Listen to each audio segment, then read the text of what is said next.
mis hermanos, vamos a continuar con la siguiente sesión de nuestro curso de eclesiología. Antes de continuar, alguien se me acercó y me preguntó, me preguntó algo, pero yo voy a cambiar algo, a modificar en algo lo que me preguntó él sobre, ¿qué continuidad puede tener hoy la ceremonia de la presentación de los niños que se hacía en el Antiguo Testamento? Y la respuesta que se debe dar a todo el ritual o ceremonial antiguo testamentario es que todo eso se quedó en la cruz. Todas las ceremonias, los ritos y los elementos constitutivos del templo, el tabernáculo, candelabros y todo esto, el sacerdocio, las vestimentas y los ritos, todo eso se quedó en la cruz, no pasó acá. ¿Por qué? Porque todo eso era un símbolo, una sombra, un tipo de Jesucristo, no solamente de su persona, sino de su obra. Por lo tanto, cuando un cristiano hoy o una iglesia hoy incluye dentro de su culto algunos elementos que eran exclusivos de este mundo, de estas sombras o tipos que apuntaban a Cristo, y las incluye hoy, como por ejemplo, presentar a los niños bajo la premisa teológica antiguo testamentaria, tener fiestas de los tabernáculos, fiestas de, todo lo que se hacía en el Antiguo Testamento, intentar recuperar la vestimenta o el sistema sacerdotal antiguo testamentario, tener los candelabros que utilizaban ellos o imitaciones del arca y estas cosas. Cuando alguien hace eso dentro de la iglesia, ofende a Cristo. ¿Por qué? Porque es una ofensa contra Jesucristo mismo. Porque Hebreos, toda la carta, nos enseña que Jesucristo fue el cumplimiento de todos esos tipos. Dice que todo eso era sombra de una realidad visible que Cristo mismo iba a traer con su vida y con su muerte en cruz. Así que si alguien con muy buena intención trata de tomar algunos de estos ritos o elementos del templo antiguo testamentario y lo quiere meter para adornar el culto o embellecer el culto o enriquecerlo, realmente está atentando contra Cristo. Cuando alguien hace eso, lo que dice es: todavía el Cristo no ha venido. Todavía la realidad que el Cristo iba a traer no se ha dado. Todavía estamos en sombras. Y es algo tonto. ¿Por qué voy a preferir las sombras a la realidad? ¿Por qué voy a preferir el tipo al antitipo? ¿Por qué? Eso es algo tonto. Y es lo que pasa en muchas iglesias. El catolicismo toma muchas sombras y las trae a su culto, y algunos cristianos hoy día, influenciados por ese movimiento mesiánico, pero mesiánico a la inversa. Yo entiendo por movimiento mesiánico aquel movimiento que busca ganar a los judíos para Cristo. Pero este movimiento mesiánico que hay hoy es todo lo contrario. Cristianos adoptando el ritual y las cosas judaicas. Eso no es mesiánico, eso es judaizar, lo cual está condenado en la Biblia. Y uno de los elementos que estos movimientos han usado para introducir las sombras dentro del culto cristiano ha sido la música. No sé quiénes recuerdan, puede que pocos, creo que yo soy uno de los más viejos, ¿no? O el más viejo. Cuando yo tenía por ahí como 20 años, que no hace mucho,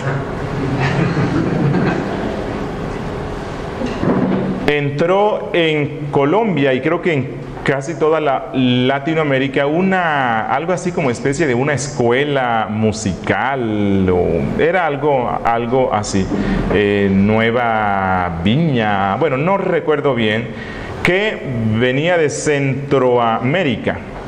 Y ellos empezaron a introducir en la iglesia evangélica música cristiana acompañada de ritmos judíos. Luego introdujeron las danzas estilo judaica dentro del culto de Dios. Pero detrás de toda esa música, con esa connotación judía y con letra cristiana, en el trasfondo era un grupo de personas judías que deseaban judaizar a la iglesia cristiana, y efectivamente lo consiguieron. Yo recuerdo que para ese tiempo cantar el himno, hay un himno que yo tampoco estoy muy de acuerdo con toda la letra y yo la modifiqué, que se llama Tierra de Palestina. Bueno, ese himno se convirtió en el objeto del ataque de todos estos movimientos, que cómo así que Palestina, eso no se llamaba así, eso es un atentado contra el pueblo de Israel, y que bueno, todo eso. Entonces luego empezaron a decirnos, no, mira, el nombre de Jesús no es Jesús, el nombre de él es Yeshua. Y los cristianos por todas partes, Yeshua HaMashiach. Y luego el nombre de Dios no es así. Y empezaron a enseñar hebreo, porque teníamos que volver a las raíces hebraicas de la iglesia. Bueno, el objetivo no era ese. El objetivo es que se volvieran judíos, y conocí muchas iglesias cristianas que adoptaron todo eso, lo de las danzas, lo del nombre, poner el candelabro y otras cosas, y hoy día son sinagogas, rechazan a Cristo, dicen que Él no es hijo de Dios y que Él no es el Mesías. ¿Ven la importancia de que no solamente se tengan las tres marcas que hemos visto inicialmente, sino que se tengan todas estas otras que garantizan de que se lleva una vida cristiana saludable? Bueno, además de la sexta, el evangelismo y misiones, Gruden añade otra marca que identifica a una iglesia saludable, y es la comunión efectiva. Comunión efectiva, unidad o catolicidad. ¿Qué significa esto?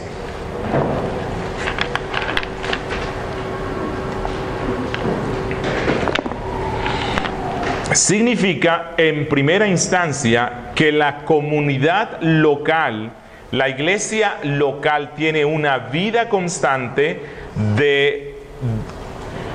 con esa clara concepción de que ellos son un cuerpo, que son una colectividad, que cada uno es miembro del cuerpo de Cristo y todos miembros los unos de los otros, que lo practican en ese amor constante, pero que no solamente reconocen que son uno con los hermanos de la misma comunidad local, sino que ellos son conscientes y lo viven y oran así y trabajan así, con la conciencia de que la iglesia de Cristo es universal, que la iglesia de Cristo es una, que así existan divergencias en algunas características culturales de cristianos de distintas regiones, no obstante, a pesar de eso, si ellos han puesto su fe en Cristo y han sido salvados,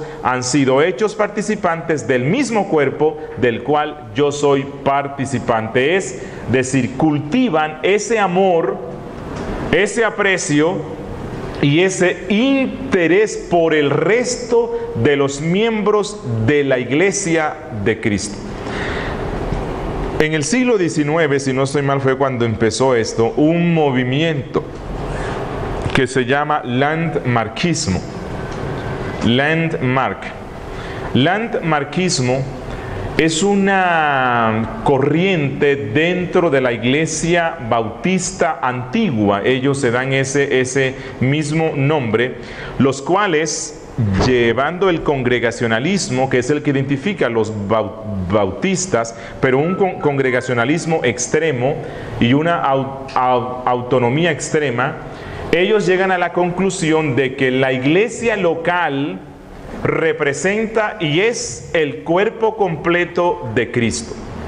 Y entonces desconocen la realidad de la universalidad de la iglesia de Cristo y no tienen comunión con nadie más. No oran por nadie más, no les importa lo que pase con otras congregaciones. Bueno, esto es contrario a lo que Pablo enseña en Efesios capítulo 4. Pablo en Efesios capítulo 4, recuerden, Efesios es una carta eminentemente eclesiológica. Si deseamos conocer mucho de la doctrina y grandeza de la iglesia, necesitamos ir allí. Y Pablo dice que algo que caracteriza a la iglesia de Cristo es que ella es una. Y es una porque solamente hay un Dios que es el dueño de esa única iglesia. Es una porque la iglesia tiene un solo Señor que es Cristo. Es una porque ella tiene un solo Espíritu que es el mismo que regenera a todos los que Él está uniendo al cuerpo. Dice Pablo, porque una es la fe, una es la doctrina de toda la cristiandad, porque uno es el bautismo, el Espíritu Santo bautizándonos o injertándonos al cuerpo de Cristo. Y entonces él llega a la conclusión: ustedes tienen que guardar esa unidad en el vínculo de la paz. Una iglesia cristiana saludable es una iglesia que reconoce que ellos no son los únicos salvos en el mundo. Es una iglesia que reconoce que así existan iglesias menos puras. Si ellos tienen las cosas fundamentales y ponen la fe en Cristo, también son miembros del cuerpo de Cristo.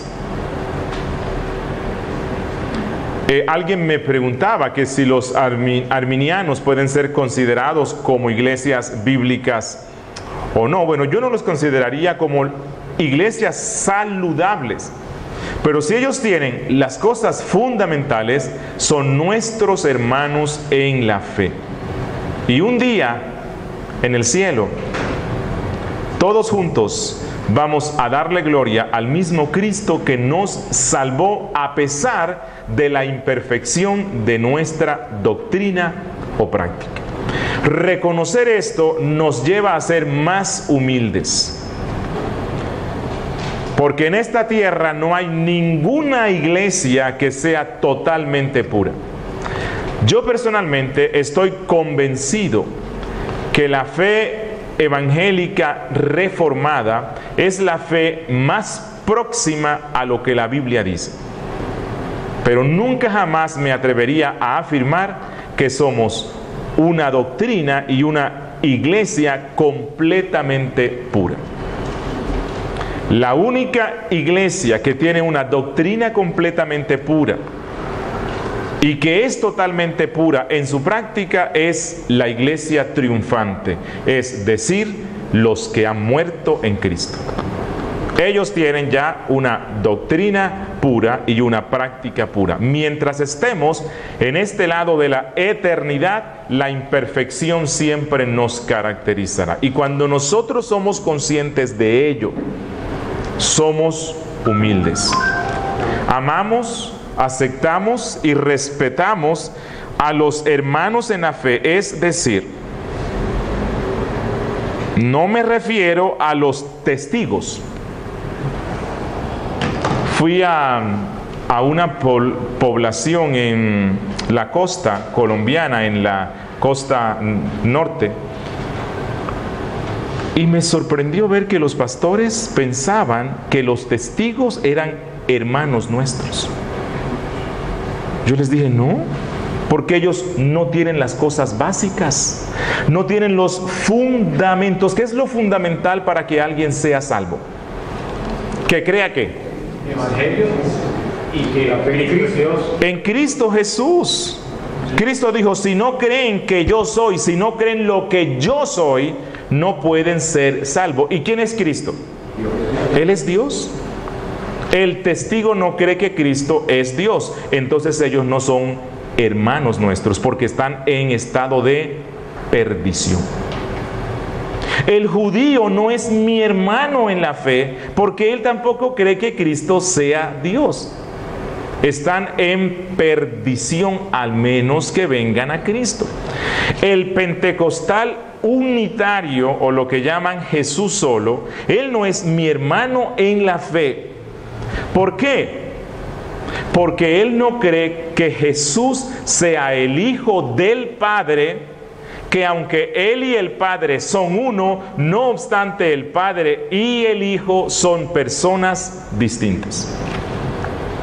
Eso es lo que la Biblia da. Y Cristo dice, si no creen esto, si no creen en mí, lo que yo soy, no pueden ser salvos.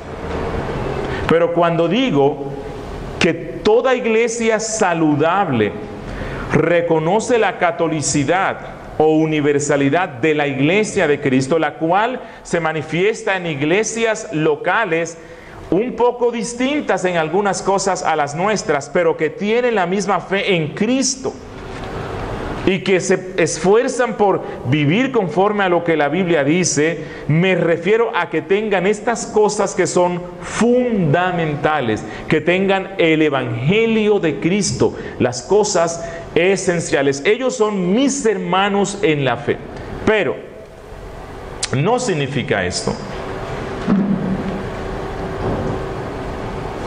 que voy a ser flexible en lo que creo, ambiguo y elástico en lo que creo, con el fin de mantener una unidad externa visible con el resto de cristianos. Recuerden que uno de los elementos esenciales de unificación es la doctrina. La doctrina. Bueno, esto que yo digo suena raro en el mundo evangélico de hoy, acostumbrado a escuchar el eslogan: el amor une, la doctrina divide. Y es un eslogan muy común en las asociaciones de pastores. Como ellos quieren agrupar a todos los pastores, incluso pentecostales unitarios, ellos dicen, no hablemos de doctrina. Si hablamos de doctrina se nos daña esto. Sproul dice, es verdad, la doctrina divide, pero divide entre lo verdadero y lo falso. Así que si vamos a practicar una unidad basada en esa premisa del amor, pero un amor vacío de verdad, entonces eso es un amor del infierno, falso. No es el que debe identificar a la iglesia. La iglesia es una, no por una unidad externa. No es que las denominaciones van a juntarse bajo una sola organización. La unidad de la iglesia es espiritual. Está basada en Cristo, su obra, la redención, en la unión mística que todos tenemos con Cristo, en la presencia del Espíritu Santo.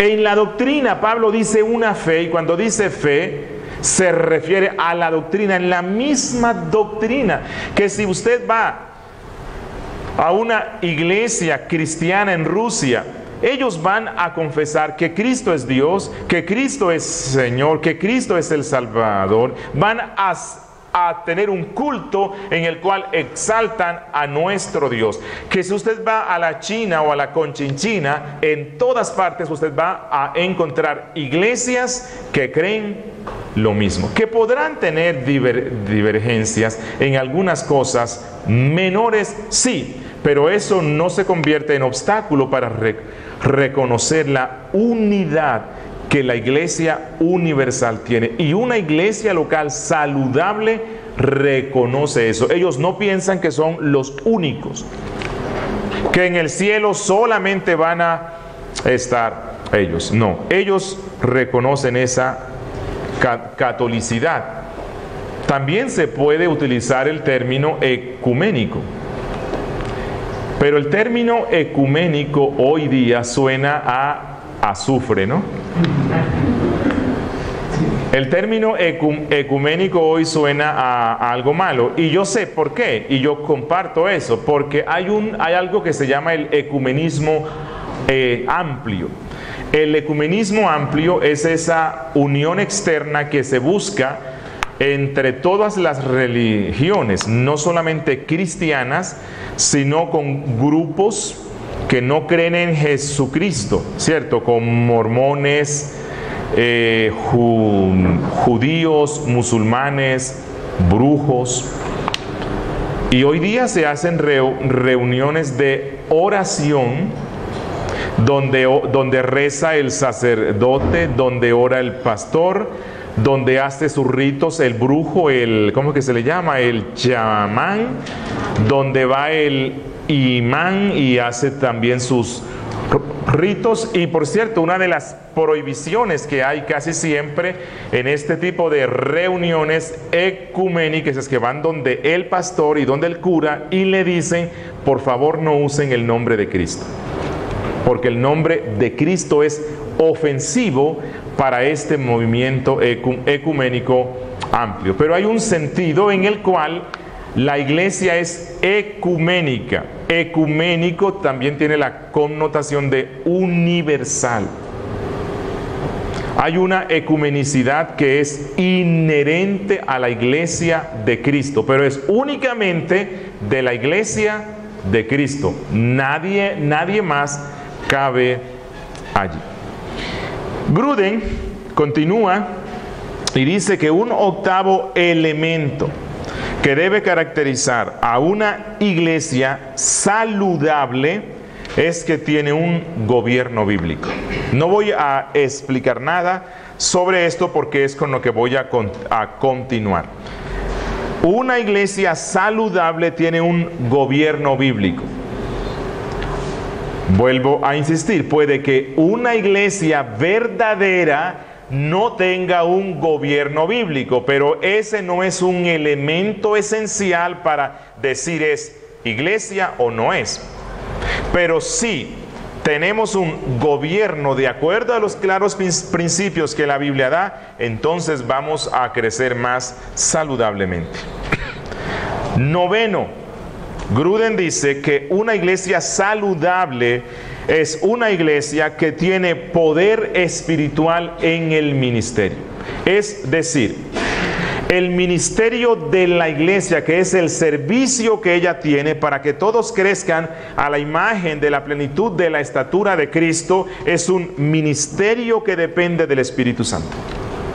La presencia del Espíritu Santo puede palparse, puede verse. La presencia del Espíritu Santo está en esos elementos del servicio o ministerio que la iglesia tiene, especialmente en el ministerio de la predicación. Es una predicación ungida con el Espíritu Santo. No es simplemente un discurso elocuente.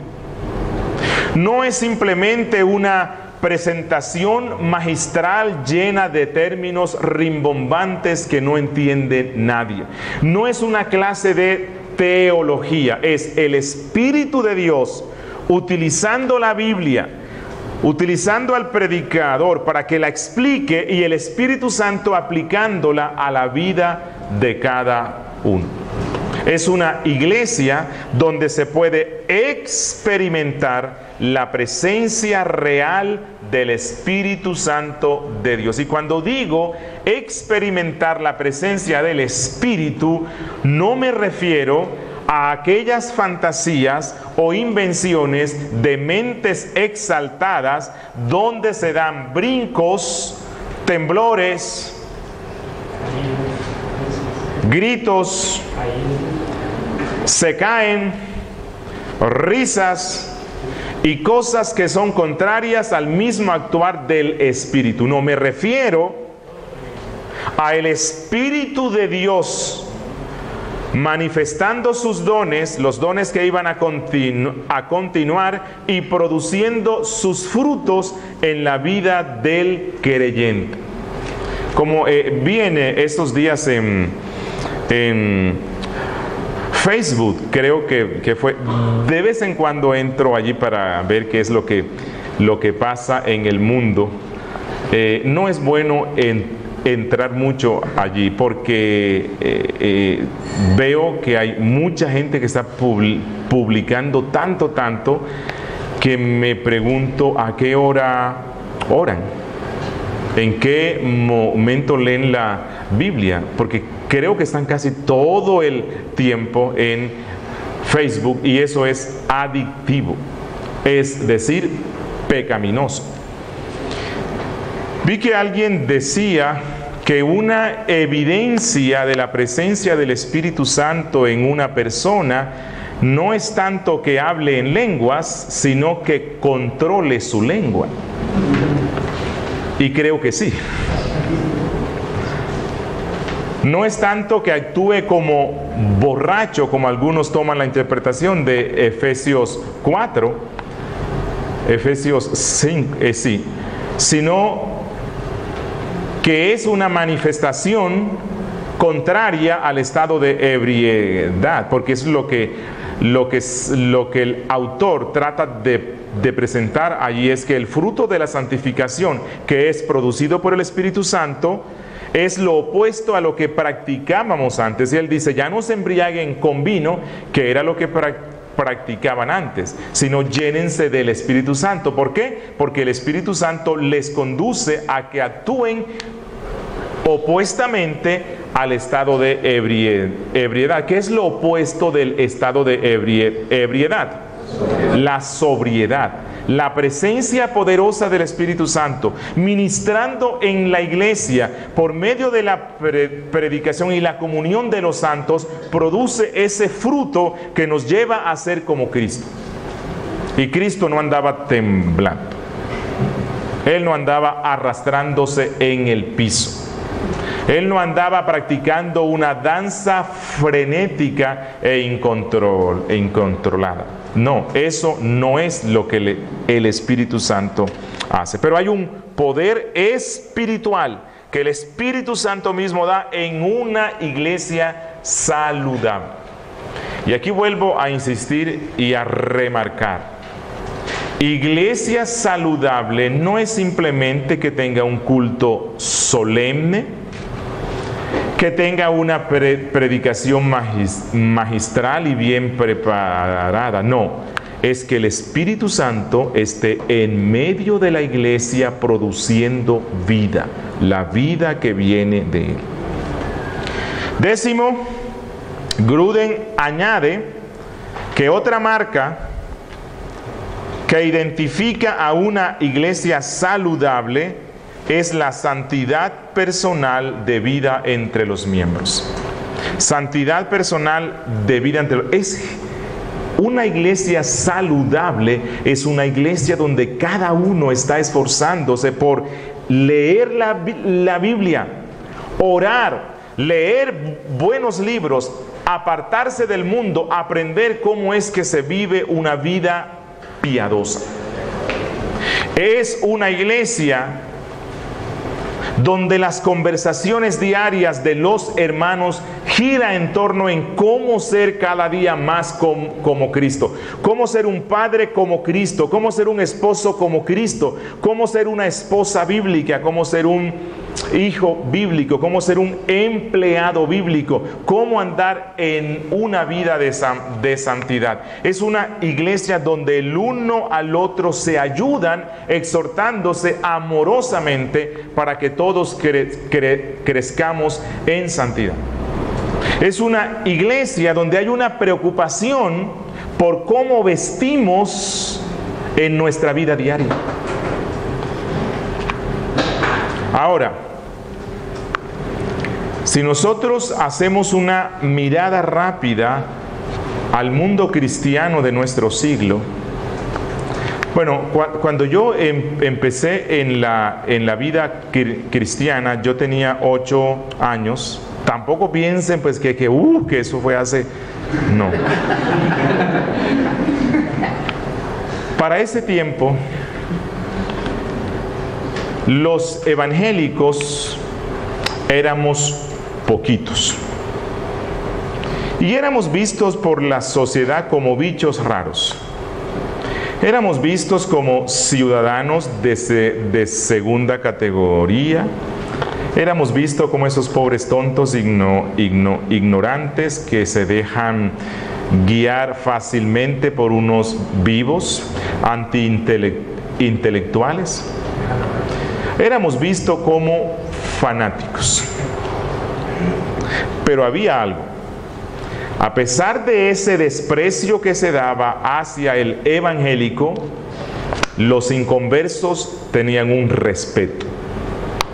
Y cuando ellos querían buscar un trabajador honrado y cumplido, pensaban en un evangélico. No les gustaba mucho sus cosas, ni su fe, ni nada de eso, pero ellos reconocían que el evangélico era una persona de palabra, honesta y cumplida. Pregunto, hoy día somos más, ¿no? Hemos crecido, pero muchísimo en todas partes. Todas las naciones latinoamericanas han visto que pasamos de iglesias de 50 a 100 personas a mega iglesias de 25,000 y 30,000 y 50,000. Y hablo de Latinoamérica. Pasamos de evangélicos de estrato 1 y estrato 2 a evangélicos de estrato 6. Pasamos de evangélicos campesinos a evangélicos que están en el Senado. Emisoras cristianas por todas partes, escuelas cristianas. Realmente el pueblo evangélico ha crecido mucho. Pregunto, ¿será que el respeto del mundo, por lo menos en el aspecto de la honestidad, laboriosidad, cumplimiento, ¿será que el respeto del mundo hacia nosotros ha crecido igualmente que el número de cristianos hoy? No, el crecimiento ha sido a la inversa. Conocí una empresaria cristiana, la cual en una oportunidad conversando, ella me decía: hermano, yo no contrato cristianos en mi empresa. Y ella era cristiana. Y le dije, ¿por qué? Porque es una oportunidad de que tú puedas bendecir a los hijos de Dios. Y me decía, no, hermano, son las personas más incumplidas. Piden permiso cada rato para irse para el encuentro, reencuentro y no sé qué otras cosas. Llegan tarde, se van temprano. Durante el tiempo que deben dedicar a trabajar, están leyendo la Biblia, evangelizando o haciendo otra cosa por la cual no se le paga. Es decir, están robando. El grado de santidad de la iglesia evangélica hoy es muy bajo. Hace 20 años o más, las hermanas de la iglesia se preocupaban por vestir decentemente.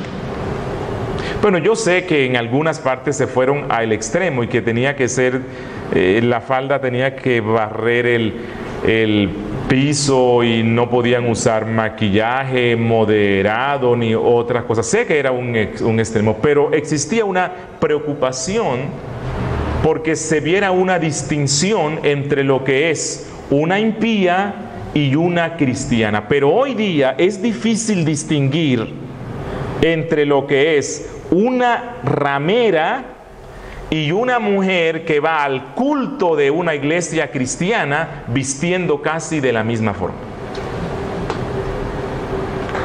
La santidad personal de vida entre los miembros de la iglesia indica que es una iglesia saludable, que está creciendo. 11. Gruden dice que otra marca que identifica a una iglesia saludable es el cuidado por los pobres. Cuidado por los pobres, es decir, es una iglesia misericordiosa. No es una iglesia que piensa que la misión que le ha dado Dios es de ganar al mundo haciendo buenas obras. No. Pero sí es una iglesia que sabe y es consciente que a causa de la misericordia y de la gracia que Dios tuvo con cada uno de sus miembros, ellos expresan esa gracia y esa misericordia socorriendo a los necesitados. Y es importante hacer aquí una aclaración. El siglo XX, heredero de la filosofía racionalista y liberal del siglo XIX. Bueno, no sé si van a haber un curso sobre ese tema, Dios quiera que sí, hacer un estudio del desarrollo de las doctrinas y escuelas que han entrado en la iglesia cristiana a lo largo de su desarrollo.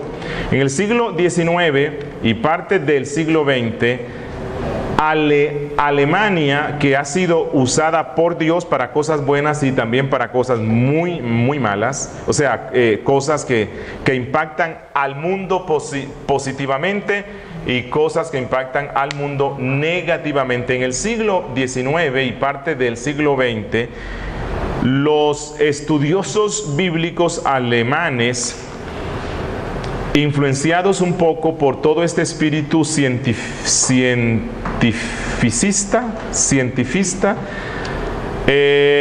por las teorías de la evolución, el desarrollo de la alta crítica en el descubrimiento de la literatura, y ellos, con el fin de amoldarse un poco a todo este espíritu científico y académico, intentaron llevar la fe cristiana y la Biblia misma a someterse a todas esas reglas de ese siglo lleno de ciencia.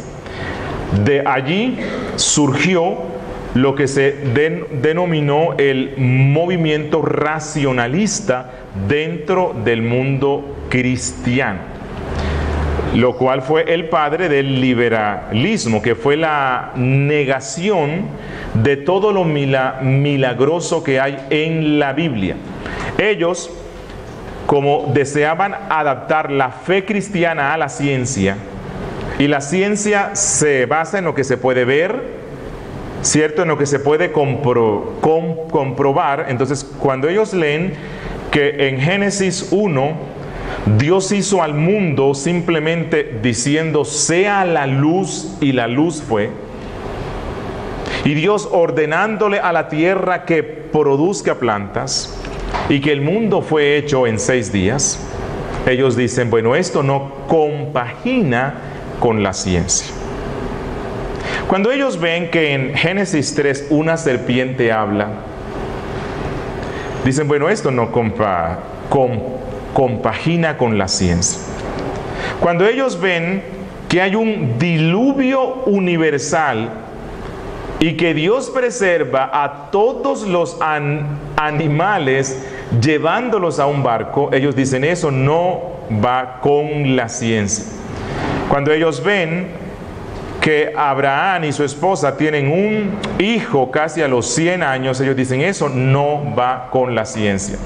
El paso del Mar Rojo, los milagros que la Biblia tiene, la resurrección de Cristo, la encarnación de Cristo, nada de eso va con la ciencia. Entonces, estos racionalistas cristianos alemanes llegan a la conclusión de que la Biblia no es un libro eminentemente histórico, sino que la Biblia es un libro de teología donde Dios nos enseña ciertas verdades a través de fábulas. La fábula de la creación, la fábula de la serpiente, la fábula de Moisés, la fábula de Cristo.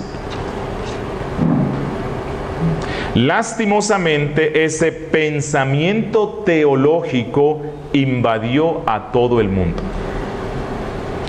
Y hoy día la mayoría de seminarios evangélicos en el mundo, con el fin de parecer académicos y que no sean vistos como retrógradas, entonces leen mucho y ponen a sus estudiantes a que lean autores como Bullman, Tillich y otros más.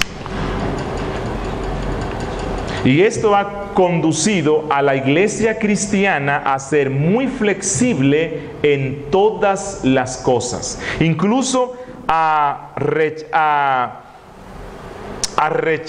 rechazar los claros principios que la Biblia da. Pero esta teología liberal se convirtió en la madre de otra escuela a la cual se le denomina la teología de la liberación, la cual cuando yo estudié en el seminario, cuando hice la primera licenciatura, hace también creo que como 20 años, para ese tiempo la teología de la liberación entró a todos los seminarios, y en el que yo estudié, que era de la Alianza Cristiana, que es una buena denominación. Ellos también empezaron a enseñar esto, y una de las cosas que esto trajo fue lo que se le llama el evangelio social. El evangelio social es la misión de la iglesia, es ser la gran libertadora de los oprimidos en el mundo. La misión de la iglesia es liberar a los pobres de la opresión de los ricos. Y se daban discursos que parecían convincentes hablando sobre este tema. Pero esto entró a todo el mundo, y la mayoría de las misiones evangélicas empezaron a concebir a la misión principalmente como un medio para ir donde los pobres, darles pan, y al darles el pan se les lee Juan 3:16. Pero no es más que otro método de evangelismo que no es bíblico. Aunque no estamos de acuerdo con ese evangelio social que muchas misiones promulgan hoy, sí estamos de acuerdo que una marca que identifica a una iglesia saludable es que ella se preocupa y ayuda a los pobres. Miren, Jesucristo, a ver si tengo aquí el texto, creo que es Mateo 28. No.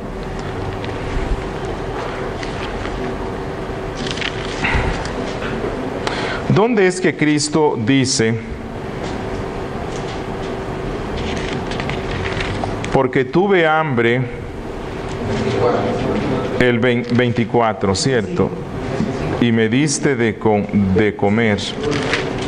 25. Oh sí, Mateo 25:31.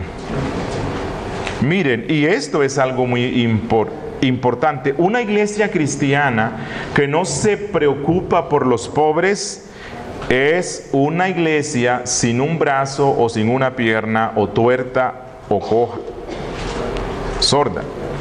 Dice Cristo: cuando el Hijo del Hombre venga en su gloria y todos los santos ángeles con él, entonces se sentará en su trono de gloria y serán reunidas delante de él todas las naciones, y apartará los unos de los otros como aparta el pastor las ovejas de los cabritos, y pondrá las ovejas a su derecha y los cabritos a su izquierda. Entonces el rey dirá a los de su derecha: venid, benditos de mi Padre, heredad el reino preparado para vosotros desde la fundación del mundo. Y es algo muy interesante ver cuál es la razón que Cristo da para darles esa bienvenida.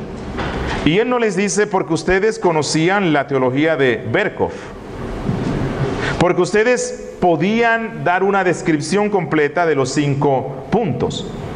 Sí es importante, sí, pero Cristo pone algunas cosas como muy importantes. Y Él dice: porque tuve hambre y me disteis de comer, tuve sed y me disteis de beber, fui forastero y me recogisteis, estuve desnudo y me cubristeis, enfermo y me visitasteis en la cárcel y vinisteis a mí. Entonces los justos le responderán diciendo: Señor, ¿cuándo te vimos por las calles de Medellín hambriento y te sustentamos, o sediento y te dimos de beber? Señor, ¿cuándo te vimos en Cochabamba forastero y te recogimos, o desnudo y te cubrimos? Señor, ¿cuándo te vimos en Caracas o Panamá, enfermo o en la cárcel y vinimos a ti? Respondiendo el rey les dirá: de cierto os digo que en cuanto lo hicisteis a uno de estos mis hermanos más pequeños, a mí lo hicisteis. Cristo mismo, el Evangelio nos muestra la gran preocupación que Él tuvo por los más necesitados y desvalidos del pueblo. El Antiguo Testamento está lleno de mandatos donde Dios exhorta al pueblo a que se preocupen y ayuden a las viudas, a los huérfanos, a los pobres y a los extranjeros. Es un principio totalmente bíblico desde el comienzo hasta el fin, que una iglesia bíblica saludable es una iglesia que se preocupa por los más desvalidos de la sociedad, especialmente los más pobres de su propia comunidad. Aquí Cristo dice: a uno de estos mis hermanos más pequeños. Mis hermanos puede significar a un cristiano débil, ¿cierto? Pobre, viuda, huérfano, extranjero. O hermanos puede también significar en esta identidad que Cristo tiene con el hombre como creación. Y Él dice: por cuanto los ayudaste. ¿Ven?